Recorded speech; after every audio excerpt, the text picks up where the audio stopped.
What are some plot holes so big you can drive a truck through? In Supernatural, it's mentioned that demons react negatively to the word Christo, but the word is never mentioned again after that episode. Bart said Santa's little helper didn't eat Milhouse's goldfish and that Milhouse never had a goldfish. Then why did he have the bowl, Bart? The parents deciding to each take one twin to raise on different continents and never talk to each other again. Not sure if it counts as a plot hole, but there's one scene in Spider-Man 3 that's never made any sense to me. Peter takes a small sample of the symbiote to one of his college professors so he can get a better idea of what it is. The professor looks at it under a microscope and says it's definitely alien. I wouldn't let any of this stuff touch you. That's it? Proof of alien life brought to you by one of your students and your only takeaway is don't touch it? That's ducking insane.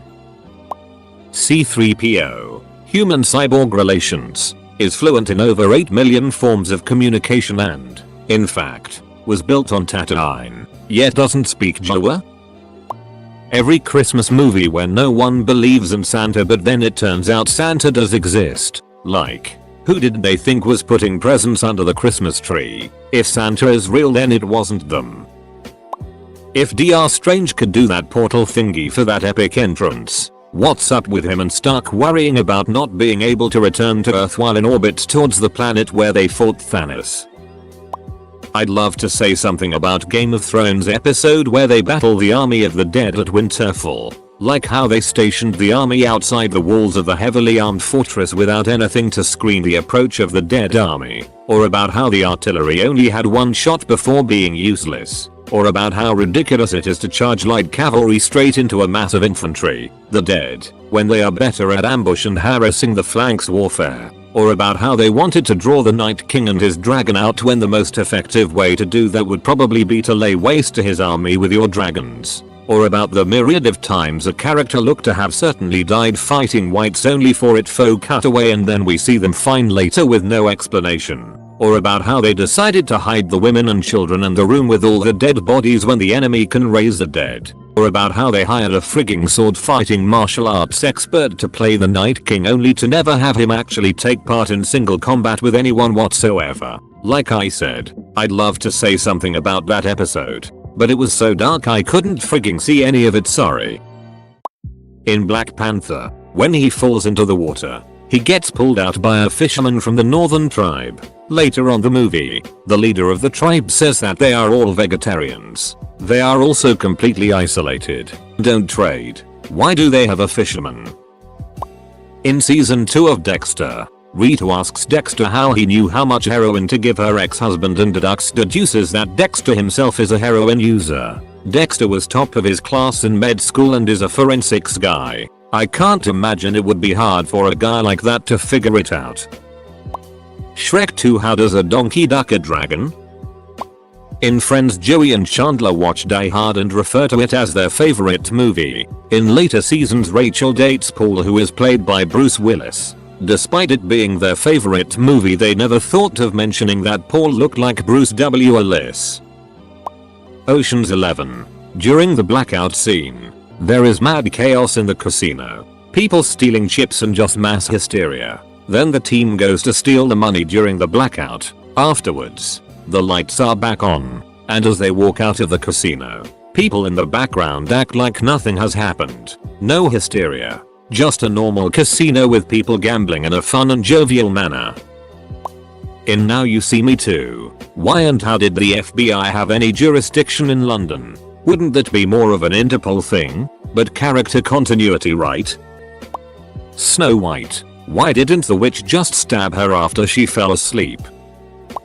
Thanos destroying the stones in Endgame makes zero sense, because his logic was that he did it so that his 50/50 snap can't be undone by anyone. But the universe's population will normalize to the previous amount in just a century or so, which is nothing to Thanos, considering he is over 1,500 years old. Fun fact, Earth's population in 1920 was 1.9 billion. Today, 100 years later, it's over 7 billion. So snapping Earth's population to 50% would normalize back to over 7 billion in less than 50 years. Terminator 1. The ducking Terminator grabbed Sarah Connor by the shirt. But let's go of it. WTF was that? It's a ducking robot. As soon as it grabbed Sarah Connor's shirt, a ducking don't let go ever program should have started. In Liar, Liar, Jennifer Tilly's character gets her way in the divorce despite cheating because she lied about her age, therefore making the prenup null and void. However, this would also nullify the entire marriage, entitling her to nothing. In Threat Level Midnight, the president was a villain and in the end Michael Scarn go work for him again. WTF. Only flaw I can see in that masterpiece. Oh. When a bad guy is pushed into another bad guy and that's the two of them out of the fight.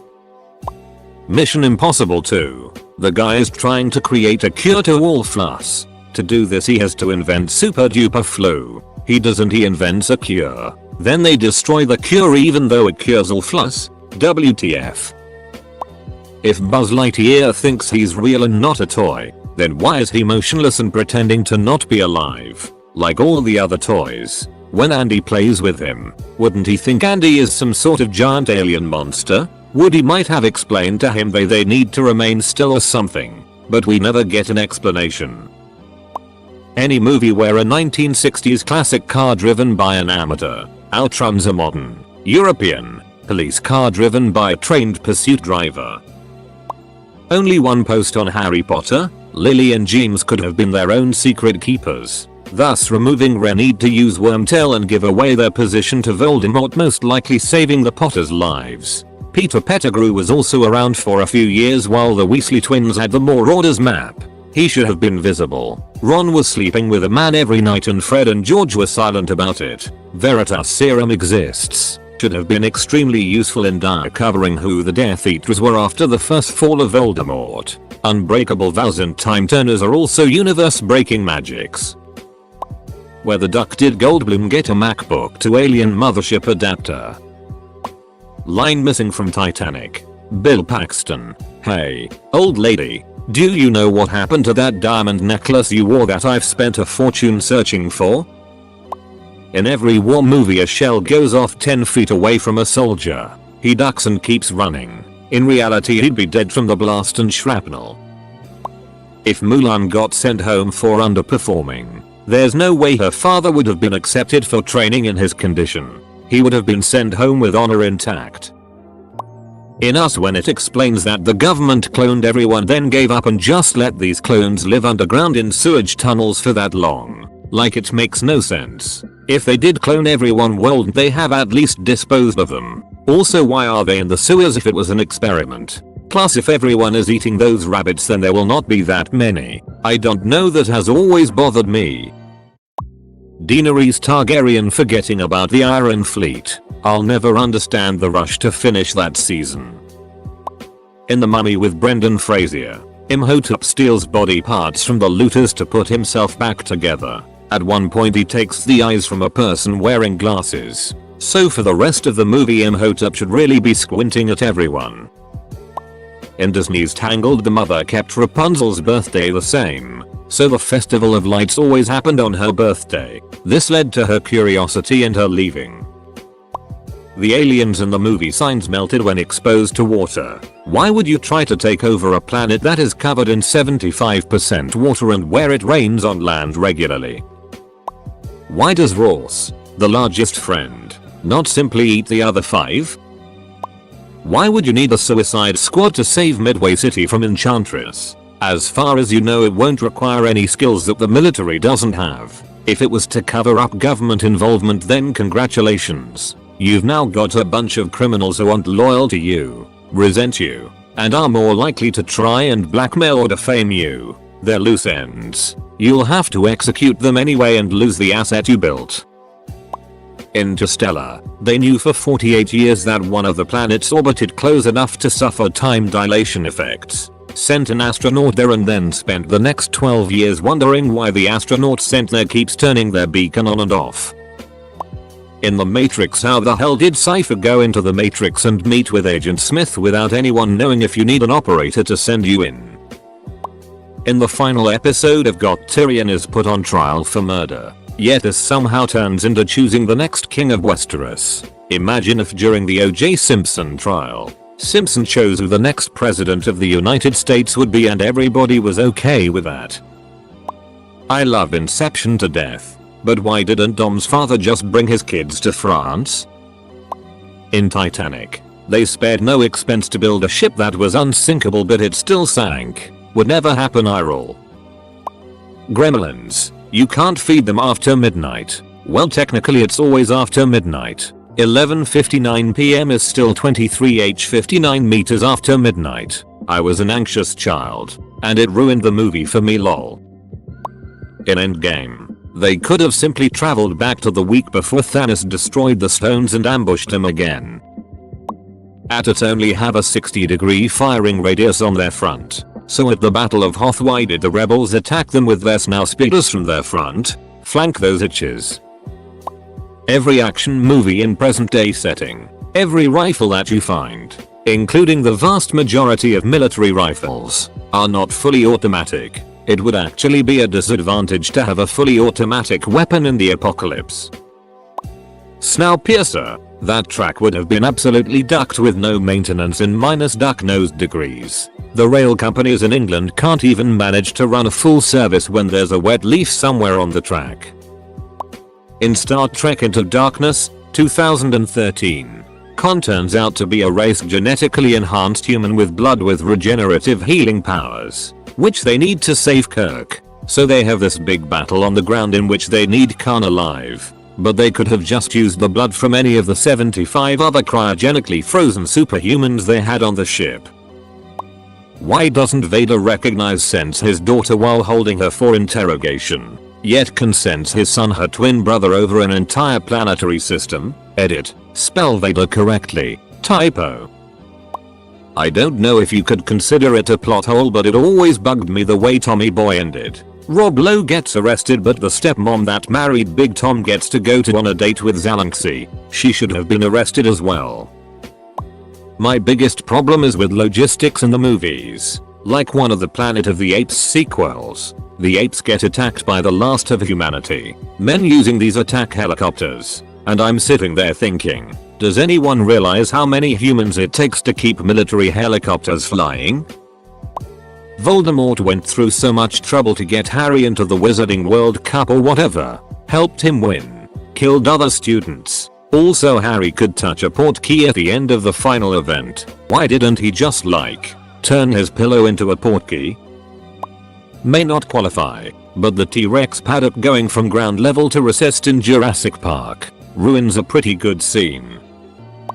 I wish they'd explained how Sirius escaped in the Prisoner of Azkaban movie.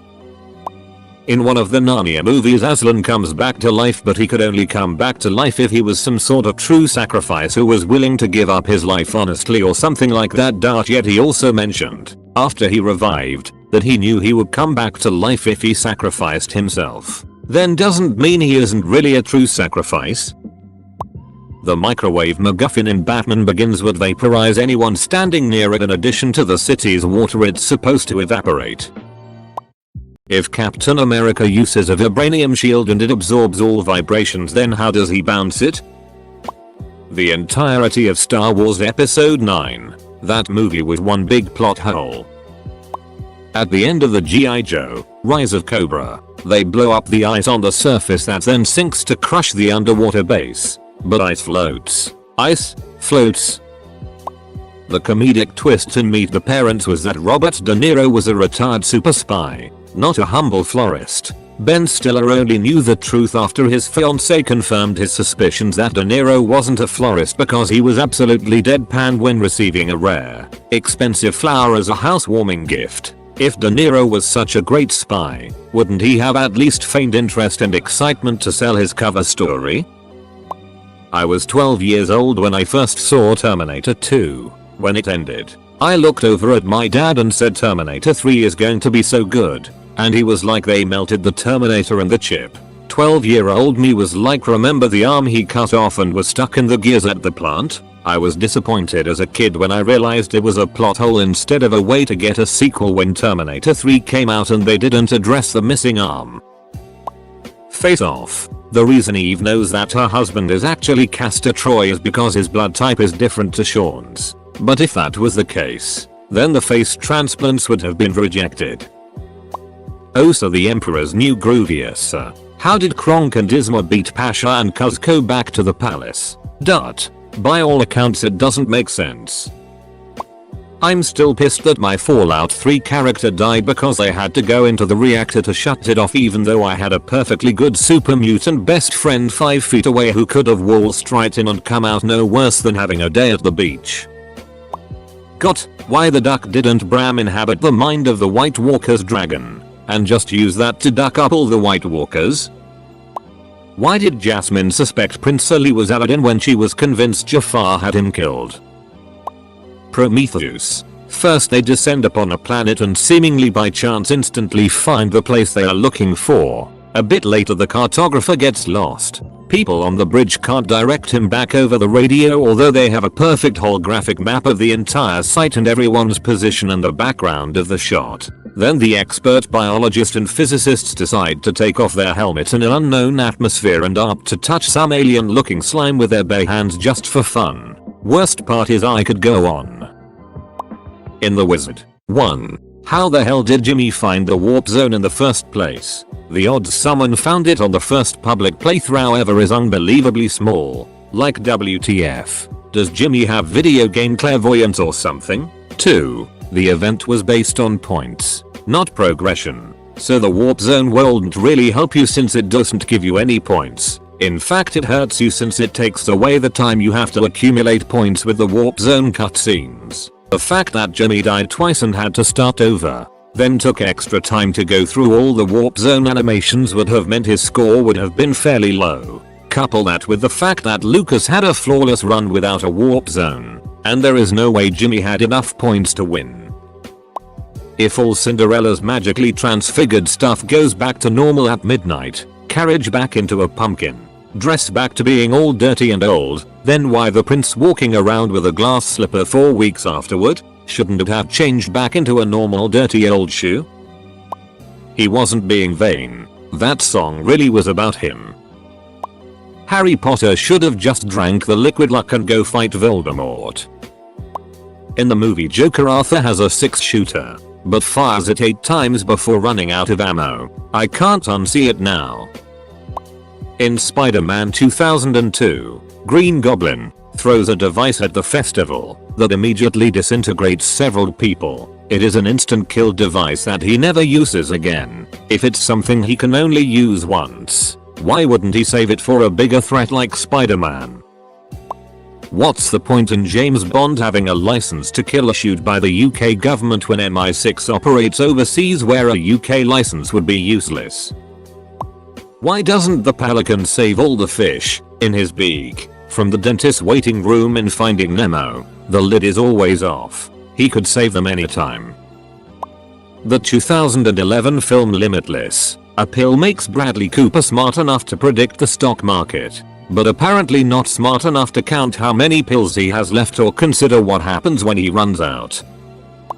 In Hannah Montana, Robbie Ray Stewart is both Hannah Montana's dad and Miley Stewart's dad. All he does is add a mustache when he is Hannah's dad, but does not change his name at all. In one episode, Robbie Ray Stewart presents Hannah an award and calls her his daughter. However, in another episode in the series, Rico calls Miley and Jackson's dad an old washed up country singer, meaning that it is common knowledge that Robbie Ray is Miley's dad. I mean, none of this show makes sense. She's just wearing a wig, but this truly grinds my gears.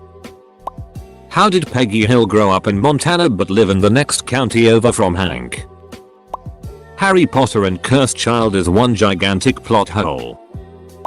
All of Ant-Man's powers. In the first Ant-Man movie, Pym says that when you shrink you maintain your same weight. This is all fine and good, and it explains why he can still punch people, until you realize that means Pym was carrying a 30-ton tank in his pocket the entire movie. Like, what the heck? And you can't even say that it's only the suit that maintains weight, because in Endgame there's a scene where Scott grows and then punches one that Shatori wails straight into the ground. I understand why they said it maintains weight, but just make them escape the building without a tank. It's like they wanted there to be a plot hole. If anyone has an explanation for this, I would love to hear it.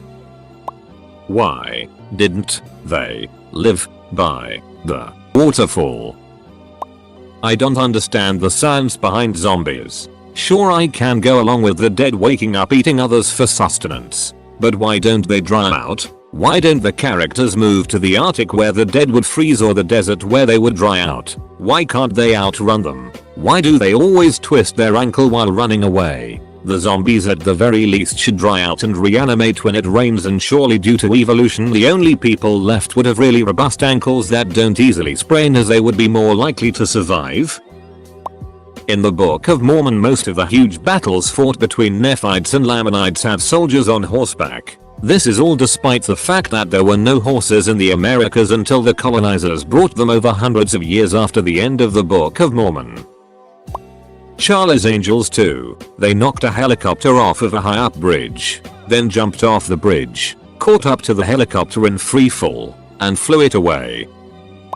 Obi-Wan wants to hide Luke Skywalker from his father, so he gives him to his uncle and aunt in their home planet without changing his name, and he himself lives near the kid while not changing his own surname.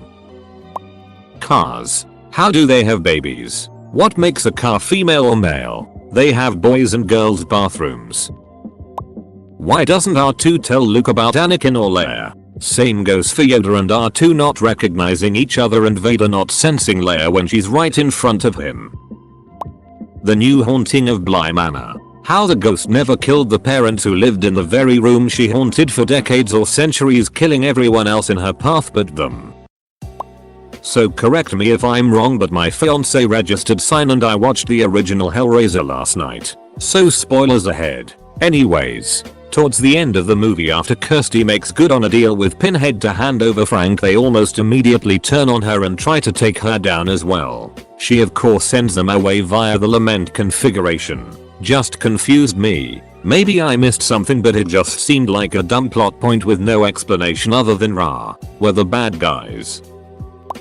Throughout Naruto's early life, he was treated like it. No one wants to be around him. Later in the storyline, in order to give him a lineage that can equal to Sasuke, they created an Uzumaki clan that is closely related to the Senju clan, and a father who was the previous Hokage. I'm not sure if anyone remembers, but the host of the tailed beast are the village's secret weapon, and they just let Naruto roam around and almost got killed at the end of episode 1.